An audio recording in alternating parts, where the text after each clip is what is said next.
Hello everyone, welcome है आपका हमारे चैनल एसएससी बुक एसबी में। आज हम अपने ग्रुप डी एग्जाम के लिए देखने वाले हैं जो हमारी रफ्तार सीरीज है उसका दूसरा क्लास। और ये दूसरा क्लास बायोलॉजी का होने वाला है, जो कि टॉपिक है जंतु कोशिकाएं, जिन्हें हम एनिमल सेल्स के नाम से भी जानते हैं। तो चलिए अपनी वीडियो को स्टार्ट करते हैं।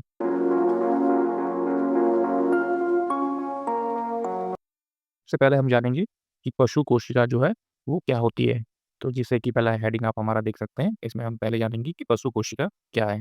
तो पशु कोशिकाएं वे निर्मित खंड हैं जिनसे एनिमेलिया जगत में सभी जीवित जीव निर्मित होते हैं। तो आप याद रखेंगे कि पशु कोशिका क्या है, कि पशु कोशिका वे निर्मित खंड हैं जिनसे एनिमेलिया जगत के सभी जीव और जो है निर्मित होते हैं।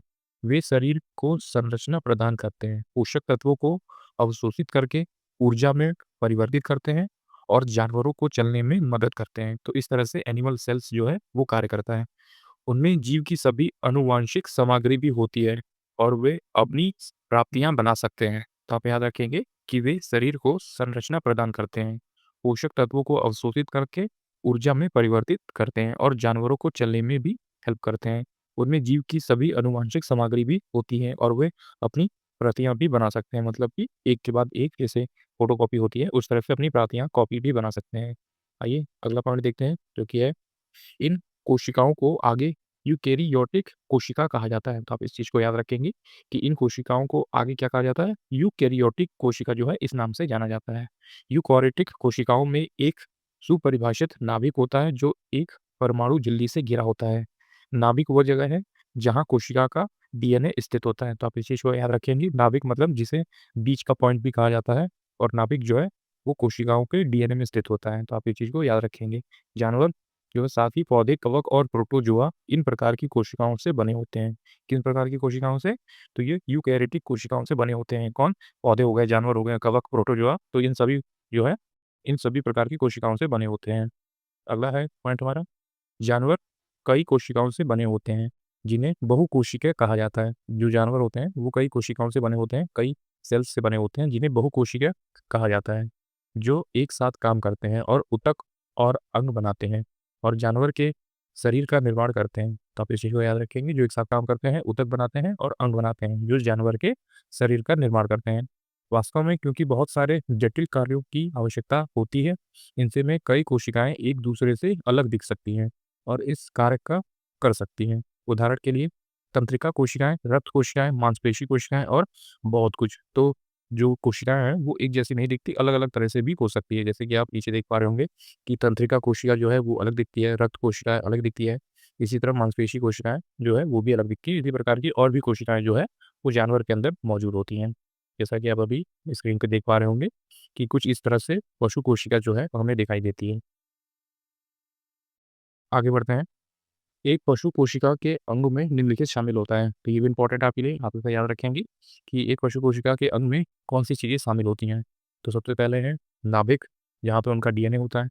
फिर है कोशिका झिल्ली, फिर है कोशिका द्रव, फिर माइटोकॉन्ड्रिया, फिर राइबोसोम, फिर लाइसोसोम, फिर उसके बाद है रिक्तियाँ, फिर सेंट्रोसोम, अगला आता है अंतःप्रद्रव्य जलिका, फिर गोल्जिकाए। तो आप इस चीज़ को याद रखेंगे कि जो पशु कोशिकाओं के निम्नलिखित अंग होते हैं वो इस तरह से होते हैं, जैसे कि पहला नाभिक हो गया, फिर कोशिका झिल्ली, फिर कोशिका द्रव, फिर माइटोकॉन्ड्रिया, फिर उसके बाद है राइबोसोम, फिर लाइसोसोम है, फिर रिक्तियाँ हैं, फिर है सेंट्रोसोम, फिर अंतःप्रद्रव्यी जलिका है, फिर गोल्जिकाए है। तो ये सभी आप याद रखेंगे, इंपॉर्टेंट है ये। फिर आगे बढ़ते हैं, आप देखते हैं कि जो आरआरबी ग्रुप डी में प्रीवियस ईयर एग्जाम हुए थे उसमें जंतु कोशिकाएं से या फिर एनिमल सेल से इस टाइप के क्वेश्चन जो है वो पूछे गए थे। इसमें आता है हमारा पहला क्वेश्चन, जो कि है निम्नलिखित में से कौन सा कोशिकीय घटक अधिकांश प्रकेंद्रीय प्रोकैरियोट्स में मौजूद नहीं होते? तो प्रकेंद्रीय प्रोकैरियोट्स में मौजूद नहीं होते, कौन सा मौजूद नहीं होता? ऑप्शन नंबर बी, केंद्रक झिल्ली जो है वो प्रकेंद्रियों में मौजूद नहीं होती। अगला क्वेश्चन आता है हमारा, जो कि है मानव कोशिका में ग्लूकोज के विघटन द्वारा ऊर्जा का निर्माण होता है। ग्लूकोज के विघटन के लिए इनमें से किसकी आवश्यकता होती है? तो आपसे याद रखेंगे कि ऑक्सीजन की आवश्यकता होती है। तो आपने याद रखा कि ग्लूकोज के विघटन के लिए इनमें से किसकी आवश्यकता होती है? तो आप सिंपली याद रखेंगे कि ऑक्सीजन की आवश्यकता होती है ग्लूकोज के जो है विघटन के लिए। अगला क्वेश्चन आता है हमारा, जो कि है अधिकांश कोशिकाएं प्रक्रियाओं के लिए ऊर्जा मुद्रा क्या होती है? तो ये होती है एटीपी। तो आप इस चीज़ को याद रखेंगे कि अधिकांश कोशिकाएँ प्रक्रियाओं के लिए ऊर्जा मुद्रा क्या होती है? तो एटीपी होती है। तो आप इस चीज़ को याद रखें। अगला क्वेश्चन आता है, किस कोशिका अंग को कोशिका की आत्महत्या की थैली के रूप में भी जाना जाता है? आत्महत्या की थैली के रूप में भी जाना जाता है, तो किसे जाना जाता है? ऑप्शन नंबर डी, लाइसोसोम को जाना जाता है। तो आप इस चीज़ को याद रखेंगे। इंपॉर्टेंट क्वेश्चन है ये कि किसे कोशिका का आत्महत्या की थैली के रूप में भी जाना जाता है, तो किसे जाना जाता है? लाइसोसोम को ये जाना जाता है। इसी तरह अगला क्वेश्चन आता है हमारा, जो कि है, कोशिका में 6 कार्बन वाले अणु ग्लूकोज के 3 कार्बन वाले अणु पाइरूवेट्स के विखंडन की प्रक्रिया कहाँ पर होती है? तो ये कहाँ पे होती है? ये कोशिका द्रव में होती है। ऑप्शन नंबर ए आपका राइट आंसर हो जाएगा। तो आप इसे याद रखेंगे कि 6 कार्बन वाले अणु जो है ग्लूकोज के 3 कार्बन वाले अणु पाइरूवेट्स में विखंडन की प्रक्रिया कहाँ पे होती है? तो ये होती है कोशिका के द्रव में होती है, कोशिका द्रव में होती है। इसी तरह नेक्स्ट क्वेश्चन आता है हमारा, जो कि है, प्रोकैरियोट्स राइबोसोम की उप इकाई संरचना क्या है? तो प्रोकैरियोट्स राइबोसोम की उप इकाई संरचना होती है ऑप्शन नंबर सी 50S से 30S के बीच में। तो आप इसे याद रखेंगे कि 50S से 30S के बीच में ये चीज़ होती है। नेक्स्ट क्वेश्चन आता है हमारा, जो कि है, प्रकेंद्रीय कोशिकाएं प्रोकैरियोट सेल्स की कुछ विशेषताओं को नीचे उल्लेख किया गया है, दिए गए विकल्पों में से गलत विकल्प को चयन कीजिए। तो ये है ऑप्शन नंबर ए, ये हमारा गलत विकल्प हो जाएगा, मतलब कि गलत ऑप्शन हो जाएगा कि झिल्लीबद्ध कोशिका अंगों में मौजूदगी। तो झिल्लीबद्ध कोशिका अंगों में मौजूदगी जो है वो नहीं होती, जो कि प्रकेंद्रीय कोशिकाएं होती हैं, तो उसमें झिल्लीबद्ध कोशिकाओं की मौजूदगी नहीं होती प्रोकैरियोट सेल में। इसी तरह अगला नेक्स्ट क्वेश्चन आता है हमारा, जो कि है, जब एटीपी में टर्मिनल विस्फोट लिंकेज को जल के उपयोग द्वारा तोड़ा जाता है तो कितनी ऊर्जा मुक्त होती है? तो ये कितनी ऊर्जा मुक्त होगी? तो ये मुक्त होगी 30.5 के मोल। तो आप इस चीज़ को याद रखेंगे कि जब एटीपी में टर्मिनल फॉस्फेट लिंकेज को जल के उपयोग द्वारा तोड़ा जाता है तो कितनी ऊर्जा जो है वो मुक्त होती है? तो ऑप्शन नंबर सी 30.5 की मूल ऊर्जा जो है वो मुक्त होती है। जैसे कि आप नीचे देख पा रहे होंगे कि संश्लेषित अणु एटीपी का प्रयोग करके कोशिका में अन्य सभी गतिविधियों को बढ़ावा देने के लिए किया जाता है। इन प्रक्रियाओं में एटीपी टूट जाता है, जो कि एक निश्चित मात्रा में ऊर्जा जो है वो पैदा करता है। तो आप इस चीज़ को याद रखेंगे कि ये कितनी ऊर्जा मुक्त होता है? तो 30.5 KMOL। अगला क्वेश्चन आता है हमारा, जो कि है, कौन सा कोशिका अंग विषाक्त पदार्थों और औषधियों के जहरीले प्रभाव को खत्म करता है? तो ये इंपॉर्टेंट क्वेश्चन है, आप इसे याद रखेंगे कि कौन सा कोशिका अंग विषाक्त पदार्थों और औषधियों के जहरीले प्रभाव को खत्म कर देता है? तो ये होता है ऑप्शन नंबर ए, अंतर्द्रवी जलिका। तो अंतर्द्रवी जलिका जो है वो इस तरह के विषैले जहरीले प्रभाव को खत्म कर देता है। जैसे कि आप नीचे देख पा रहे होंगे कि अंतर्द्रव्य जलिका, जिसे हम एंडोप्लाज्मिक रेटिकुलम कहते हैं, वो यूकैरियोटिक सेल्स में स्थित होता है। यह एक झिल्लीदार कोशिका अंग होता है और इनका प्रमुख कार्य जो है वो विषाक्त पदार्थों और औषधियों के जहरीले प्रभाव को खत्म करना होता है। तो इस तरह से आप याद रख सकते हैं कि औषधियों के जहरीले प्रभाव को कौन सी कोशिका जो है वो खत्म करती है? तो अंतर्द्रव्य जलिका, जो कि हम इसे कहते हैं इंग्लिश में एंडोप्लाज्मिक रेटिकुलम। इसी तरह नेक्स्ट क्वेश्चन आता है हमारा, जो कि है, निम्न में से किस प्राणी ऊतक की चपटी कोशिकाएं होती हैं? तो आप इस चीज को याद रखेंगे, किस प्राणी ऊतक की चपटी कोशिकाएं जो है वो होती हैं? तो ऑप्शन नंबर सी, शल्की उपकला। तो शल्की उपकला जो प्राणी है उसकी ऊतक में चपटी कोशिकाएं मौजूद होती हैं। तो आप इस चीज को याद रख सकते हैं। अगला क्वेश्चन है, कशेरुकियों की यकृत कोशिकाओं में एसईआर द्वारा कौन सा महत्वपूर्ण कार्य किया जाता है? तो कशेरुकी यकृत कोशिकाओं में एसईआर के द्वारा कौन सा महत्वपूर्ण कार्य होता है? तो औषधियों और विषों का निर्विषीकरण करना। तो आप इस चीज को याद रखेंगे कि औषधियों और विषों का निराविषीकरण करना ये एसईआर द्वारा महत्वपूर्ण कार्यों में से एक होता है। नेक्स्ट क्वेश्चन आता है हमारा, जो कि है, निम्नलिखित में से किस कोशिकाएं घटक को कोशिका में प्रोटीन के कारखाने के रूप में भी जाना जाता है? तो प्रोटीन का कारखाने के रूप में किसे जाना जाता है? तो ऑप्शन नंबर ए, राइबोसोम को जाना जाता है। तो आप इस चीज को याद रखेंगे कि प्रोटीन के कारखाने के रूप में किसे जाना जाता है? तो ये जाना जाता है राइबोसोम। तो इंपॉर्टेंट क्वेश्चन है, आप इसे भी याद रखेंगे। जैसे कि आप पीछे देख पा रहे हैं, राइबोसोम को कोशिकाओं के प्रोटीन के कारखाने के रूप में जाना जाता है। राइबोसोम आरएनए और प्रोटीन दोनों से बना है। एक अंतर कोशिकीय संरचना रहती है और यह कोशिकाओं में प्रोटीन संश्लेषण का स्थान होता है। तो आप इस चीज को याद रखेंगे कि प्रोटीन के कारखाने के रूप में किसे जाना जाता है? तो राइबोसोम को जाना जाता है। अगला क्वेश्चन आता है हमारा, जो कि है, निम्न में से किसे कोशिका का पावर हाउस के रूप में जाना जाता है? तो कोशिका का पावर हाउस किसे जाना जाता है? तो ये माइटोकॉन्ड्रिया को जाना जाता है। तो आप इस चीज़ को याद रखेंगे कि किसे कोशिका का पावर हाउस के रूप में भी जाना जाता है, तो ये जाना जाता है माइटोकॉन्ड्रिया को। जैसे कि आप नीचे देख पा रहे हैं कि सभी रासायनिक क्रियाओं को करने के लिए माइटोकॉन्ड्रिया एटीपी के रूप में ऊर्जा प्रदान करती है, इसलिए इन्हें कोशिका की बिजली घर या फिर पावर हाउस के रूप में भी जाना जाता है। इसकी खोज किसने करी थी? तो 1857 में एल्बर्ट वॉन। तो आप इससे नीचे देख पा रहे होंगे कि सभी रासायनिक क्रियाओं को करने के लिए माइटोकॉन्ड्रिया एटीपी के रूप में ऊर्जा प्रदान करती है, इसलिए इन्हें कोशिका का बिजलीघर या फिर पावर हाउस के रूप में भी जाना जाता है। इसकी खोज किसने करी थी? तो 1857 में एल्बर्ट वॉन केलिकर ने इसकी खोज किया था। तो आप इस चीज को याद रखेंगे कि कोशिका का पावर हाउस किसे कहा जाता है? तो माइटोकॉन्ड्रिया को कहा जाता है। इंपॉर्टेंट क्वेश्चन है, आप इसे याद रखेंगे। इसी तरह नेक्स्ट अगला क्वेश्चन आता है हमारा, जो कि है यूकैरियोटिक कोशिकाओं में से निम्न में से किसी कोशिका अंग को आत्मघाती थैली के रूप में भी जाना जाता है? तो ये किसे जाना जाता है? तो ये जाना जाता है लाइसोसोम को जाना जाता है। तो लाइसोसोम को जाना जाता है आत्मघाती थैली के रूप में। अगला क्वेश्चन आता है हमारा, जो कि है निम्नलिखित में से किस कोशिका अंग को कोशिका के आत्मघाती थैली के रूप में भी जाना जाता है? तो इसका भी आंसर सेम हो जाएगा, ऑप्शन नंबर डी, लाइसोसोम को जाना जाता है। अगला क्वेश्चन आता है हमारा, जो कि है स्लाइडन और श्वान द्वारा दिया गया कोशिका सिद्धांत निम्नलिखित में से किन जीवों पर लागू नहीं होता? तो स्लाइडेन और श्वान द्वारा दिया गया जो कोशिका सिद्धांत है, वो किन जीवों पर लागू नहीं होता? तो ऑप्शन नंबर सी, विषाणुओं पर ये लागू नहीं होता। तो आप इस चीज को याद रखेंगे, स्लाइडेन ने और श्वान के द्वारा दिया गया जो कोशिका सिद्धांत है, वो विषाणुओं पर लागू नहीं होता।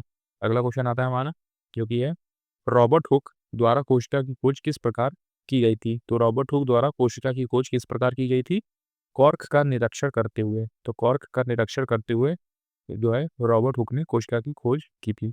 कोशिका की खोज रॉबर्ट हुक के द्वारा 1665 ईस्वी में किया गया था। इन्होंने कॉर्क के स्लाइम का समान अवधर्धक यंत्र की सहायता से अध्ययन किया और कॉर्क पेड़ की छाल पर एक भाग है। तो आप इस चीज को याद रखेंगे कि रॉबर्ट हुक द्वारा कोशिका की खोज 1665 में किया गया था, कॉर्क का निरीक्षण करते हुए के लिए। नेक्स्ट क्वेश्चन आता है हमारा, जो कि है कोशिका की खोज किसने की थी? तो कोशिका की खोज किया था option number B, Robert Hooke ने किया था। कब? 1665 में इसे किया था। अगला क्वेश्चन आता है हमारा, जो कि है केंद्रक और कोशिका झिल्ली के बीच में मौजूद जेली जैसे पदार्थ को क्या कहा जाता है? तो इसे क्या कहा जाता है? इसे कहा जाता है कोशिका द्रव कहा जाता है। ऑप्शन नंबर बी आपका राइट आंसर हो जाएगा। अगला क्वेश्चन आता है हमारा, जो कि है केंद्रक और कोशिका झिल्ली के बीच भरे हुए जेली जैसे पदार्थ को क्या कहा जाता है? तो ये कहा जाता है साइटोप्लाज्म, इसे कहा जाता है। तो ऑप्शन नंबर डी आपका राइट आंसर हो जाएगा। कोशिका द्रव भी कह सकते हैं और साइटोप्लाज्म भी इसे कहा जाता है। तो आप इस चीज़ को याद रखेंगे कि केंद्रक और कोशिका झिल्ली के बीच भरे हुए जेली जैसे पदार्थ को साइटोप्लाज्म के नाम से जाना जाता है। अगला क्वेश्चन आता है हमारा कि साइटोप्लाज्म एक जेली जैसा द्रव होता है जो कि मौजूद होता है कहाँ पे? तो ऑप्शन नंबर डी, केंद्रक और कोशिका झिल्ली के बीच में ये पदार्थ, जेली जैसा पदार्थ जो है वो मौजूद होता है। तो इंपॉर्टेंट क्वेश्चन है, आप इसे याद रखेंगे कि साइटोप्लाज्म जो है एक जेली जैसा द्रव होता है और किसके बीच में मौजूद होता है? तो केंद्रक और कोशिका झिल्ली के बीच में ये मौजूद होता है।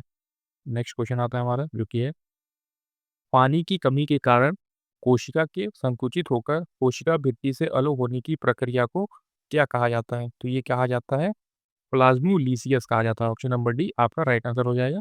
प्लाज़्मोलिसियस कहा जाता है कि जब कोशिका की संकुचित होकर कोशिका भित्ति अलग होने की प्रक्रिया कहलाती है प्लाज़्मोलिसियस। इसी तरह नेक्स्ट क्वेश्चन आता है हमारा, जो कि है डैश को कोशिका का पावर हाउस के रूप में भी जाना जाता है। तो पावर हाउस के रूप में किसे जाना जाता है? तो ऑप्शन नंबर डी, माइटोकॉन्ड्रिया को जाना जाता है। तो आप इस चीज़ को याद रखेंगे कि माइटोकॉन्ड्रिया को कोशिका के पावर हाउस के रूप में भी जाना जाता है। अगला क्वेश्चन आता है हमारा, जो कि है जीवन की मूलभूत इकाई जो है वो क्या होती है? तो जीवन की मूलभूत इकाई होती है कोशिका। अगर कोशिका ना हो तो कोई भी जो जीव है वो जिंदा नहीं रह सकता। तो इस तरह से ये बहुत ज़्यादा इंपॉर्टेंट है हमारे शरीर के लिए, चाहे वो इंसान हो, जानवर हो या फिर पौधे ही क्यों ना हो। तो इन सभी में कोशिका सेल जो है वो पाई जाती हैं। तो ये काफ़ी ज़रूरी चीज़ है हमारी मूलभूत इकाई जिंदा रहने के लिए, जीवन की मूलभूत इकाई के लिए। अगला क्वेश्चन आता है हमारा, जो कि है पुटिकाओं में प्रोटीन और लिपिड के परिवहन, संशोधन और पैकेजिंग के लिए निम्नलिखित में से कौन सा कोशिका अंग उत्तरदायी होता है? तो पुटिकाओं और प्रोटीन और लिपिड के परिवहन, संशोधन और पैकेजिंग के लिए निम्नलिखित में से कौन सा कोशिका अंग उत्तरदायी होता है? तो option number D, Golgi coy ये उत्तरदायी होता है ये अंग। अगला क्वेश्चन आता है हमारा जो भी है, निम्न में से कौन-सी झिल्ली संशोधित थैली पाचक एंजाइमों से भरी होती है? तो कौन-सी झिल्ली जो है वो थैली पाचक एंजाइमों से भरी होती है? तो ये है ऑप्शन नंबर सी लाइसोसोम। तो आप इस चीज़ को याद रखेंगे। तो ऑप्शन नंबर सी आपका राइट आंसर हो जाएगा, जो कि एक झिल्ली संयोजित थैली पाचक एंजाइमों से भरी होती है। जैसा आप नीचे देख पा रहे होंगे कि लाइसोसोम की खोज डी डुए नामक वैज्ञानिक ने 1955 में किया था। तो आप इस चीज़ को याद रखेंगे कि लाइसोसोम की खोज किसने किया था? तो डी डुए नाम के वैज्ञानिक थे जिन्होंने 1965 में इस लाइसोसोम की खोज किया था। अगला क्वेश्चन आता है हमारा, निम्नलिखित में से किस कोशिका अंगों में जो है कोशिका आत्मघाती थैली के रूप में जाना जाता है, सुसाइड बैग के रूप में जाना जाता है? तो ये आपका राइट आंसर लाइसोसोम हो जाएगा। लाइसोसोम को ही सुसाइडल बैग्स के नाम से जाना जाता है। नेक्स्ट क्वेश्चन आता है हमारा, राइबोसोम डैश से बनते हैं। तो राइबोसोम किससे बनते हैं? तो ये प्रोटीन से बनते हैं। काफ़ी इंपॉर्टेंट क्वेश्चन है, आप इसे याद रखेंगे कि राइबोसोम किससे बनते हैं? तो ये प्रोटीन से बने होते हैं। इसी तरह नेक्स्ट क्वेश्चन आता है हमारा, जो कि है प्रोटोप्लाज़्म शब्द किसने गढ़ा? मतलब कि प्रोटोप्लाज़्म शब्द जो है वो सबसे पहले किसने यूज़ किया था? तो option number B Johann Evangelist Purkinje ने इसे यूज़ किया था। तो आप इस चीज़ को याद रखेंगे कि जोहान इवेंजेलिस्ट पुरुकिंजे ने प्रोटोप्लाज़्म शब्द का पहली बार यूज़ किया था। कब यूज़ किया था? तो आप नीचे देख पा रहे होंगे कि प्रोटोप्लाज़्म का जो नामकरण पुरुकिंजे ने 1839 में किया था। तो आप इस चीज़ को याद रखेंगे, यह एक तरल गाढ़ा रंगहीन पदार्थ लसलसा वजन युक्त पदार्थ होता है। अगला क्वेश्चन आता है हमारा, जो कि है किस कोशिका अंग को कोशिका का मास्टर भी कहा जाता है? तो आप इसे याद रखेंगे, किस कोशिका अंग को कोशिका का मास्टर भी कहा जाता है? तो ऑप्शन नंबर डी नाभिक को कहा जाता है, क्योंकि नाभिक में ही कोशिका का डीएनए जो है वो मौजूद होता है। अगला क्वेश्चन आता है हमारा, जो कि है इस कोशिका में मौजूद सबसे बड़ा कोशिका अंग कौन सा है? तो कोशिका में मौजूद सबसे बड़ा अंग कोशिका अंग का कौन सा होता है? तो ऑप्शन नंबर बी नाभिक ही होता है। तो आप इस चीज़ को याद रखेंगे कि कोशिका में मौजूद सबसे बड़ा कोशिका अंग कौन-सा होता है? तो नाभिक होता है। ये इंपॉर्टेंट क्वेश्चन है, आप इसे याद रखेंगे। नेक्स्ट क्वेश्चन आता है हमारा, जो कि है निम्नलिखित में से किसी कोशिका अंग को कोशिका का प्रोटीन कारखाना के नाम से भी जाना जाता है? तो ये जाना जाता है राइबोसोम्स को जाना जाता है। तो आप इस चीज़ को याद रखेंगे कि कोशिका अंग की कोशिका को प्रोटीन का कारखाना के रूप में किसे जाना जाता है? तो ये राइबोसोम को जाना जाता है। ऑप्शन नंबर डी आपका राइट आंसर हो जाएगा। नेक्स्ट क्वेश्चन आता है हमारा, जो कि है निम्नलिखित में से कौन-सा कोशिका अंग केवल पशु कोशिका में पाया जाता है? तो पशु कोशिका में कौन-सा अंग पाया जाता है? तो लाइसोसोम पाया जाता है। ऑप्शन नंबर ए जो है वो आपका राइट आंसर हो जाएगा कि लाइसोसोम जो है वो कोशिका अंग केवल पशुओं के कोशिका में पाया जाता है। अगला है क्वेश्चन आता है हमारा, जो कि है शरीर में लगी चोट की मरम्मत के लिए किस प्रकार के सेल विभाजन का प्रयोग किया जाता है? तो शरीर में जो भी चोट लगती है तो किस प्रकार का सेल विभाजन का प्रयोग किया जाता है? ये किया जाता है केवल समसूत्र का। तो आप इस चीज़ को याद रखेंगे कि केवल समसूत्र का उपयोग करते हैं जब शरीर में चोट लग जाती है। नेक्स्ट क्वेश्चन आता है हमारा, जो कि है एक पशु के शरीर की सबसे बड़ी कोशिका इनमें से कौन-सी है? तो पशु के शरीर की सबसे बड़ी कोशिका कौन-सी होती है? तो ऑप्शन नंबर बी न्यूरॉन होती है। तो आप इस चीज़ को याद रखेंगे कि एक पशु के शरीर की सबसे बड़ी कोशिका जो है वो न्यूरॉन होती है। इंपॉर्टेंट क्वेश्चन है, एग्ज़ाम्स में ये क्वेश्चन पूछे जाते हैं। अगला क्वेश्चन आता है हमारा नेक्स्ट, जो कि है निम्नलिखित में से कौन-सा एक कोशिका में अधिक मात्रा में होने वाला अणु है? तो एक कोशिका में जो है वो अधिक मात्रा में होने वाला एक अणु है, तो कौन-सा है? एक जल। तो ऑप्शन नंबर ए आपका राइट आंसर हो जाएगा। जैसे आप नीचे देख पा रहे होंगे कि कोशिका सेल सजीवों के शरीर पर रचनात्मक और क्रियात्मक इकाई है। तो आप इस चीज़ को याद रखेंगे कि एक कोशिका में अधिक मात्रा में क्या होता है? तो वो जल के अणु होते हैं। नेक्स्ट क्वेश्चन आता है हमारा, जो कि है कोशिका सिद्धांत निम्नलिखित में से किस पर लागू नहीं होता? जो कोशिका सिद्धांत है, वो किस पर लागू नहीं होता है? तो किस पर लागू नहीं होता है? तो ऑप्शन नंबर डी विषाणु, विषाणु पर ये लागू नहीं होता है। जैसे कि आप नीचे देख पा रहे होंगे कि स्लाइडेन और शॉन के संयुक्त रूप से कोशिका सिद्धांत को प्रतिपादित किया गया था और इनके सिद्धांत में ये बताया गया कि यह विषाणुओं पर निर्भर इनका निर्माण नहीं होता। तो आप इस चीज़ को याद रखेंगे कि कोशिका सिद्धांत निम्नलिखित में से किस पे लागू नहीं होता?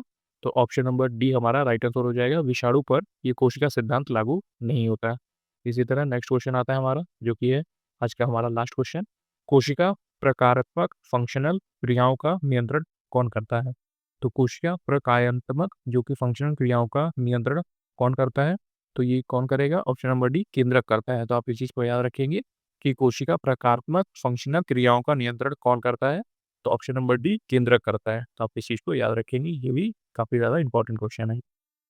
तो ये था दोस्तों आज का हमारा कंप्लीट वीडियो। इस वीडियो में हमने देखा कि एनिमल सेल्स जो है वो किस टाइप से होते हैं और उनसे किस टाइप के क्वेश्चन आरआरबी के एग्ज़ाम्स में, आरआरबी ग्रुप डी के एग्ज़ाम्स में पूछे गए हैं। अगर दोस्तों आपको हमारी ये वीडियो पसंद आई, तो हमारी इस वीडियो को एक लाइक ज़रूर कर दीजिएगा और अपने आने वाले आरआरबी एग्ज़ाम्स के लिए जो कि ग्रुप डी के एग्ज़ाम होने वाले हैं आने वाले टाइम में, तो उस चीज़ के लिए आप हमारे चैनल एसएससी बुक एसबी को भी ज़रूर सब्सक्राइब कर सकते हैं। हम ऐसे ही यूज़फुल वीडियो लेके आते रहेंगे जनरल साइंस से रिलेटेड, जो कि आपके एग्ज़ाम टाइम में काफ़ी हेल्प करेगा। तब तक पढ़ते रहिए और हमेशा अपने लक्ष्य की तरफ आगे बढ़ते रहिए।